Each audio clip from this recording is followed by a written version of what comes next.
క్రైస్తవుడంటే లేబరోడు కాదు. క్రైస్తవుడంటే కూలీనాలి చేసుకొని బ్రతికేవాడు కాదు.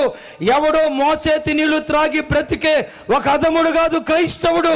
ఈ ముద్ర చెరిపివేయబడి క్రైస్తవుడంటే ఓ గెస్టెడ్ ఆఫీసర్, క్రైస్తవుడంటే ఓ సివిల్ సర్వెంట్, క్రైస్తవుడంటే ఓ ఐఏఎస్ ఆఫీసర్, క్రైస్తవుడంటే ఓ డాక్టర్, క్రైస్తవుడంటే ఓ ఇండస్ట్రియలిస్ట్. ఈ ముద్ర క్రైస్తవ కుటుంబాలకు రావాలి. అటు లేబరోడ్రా ఆ జమానా పోవాలి. కూలీనాలి వేసుకొని బ్రతికే లేబరోడ్రా ఈ ముద్ర పోవాలంటే అయ్యలారా చదువుకునే బిడ్డలు కష్టపడి చదువుకోండి. అమ్మా నాన్నలు తిని తినక చిరిగిపోయిన బట్టలు కట్టుకొని నేను కార్పొరేట్ స్కూల్లో కాలేజీలో చదివిస్తున్నారు. ఎందుకో నేను కూలోనైనా, నేను హాస్పిటల్లో ఆయానైనా,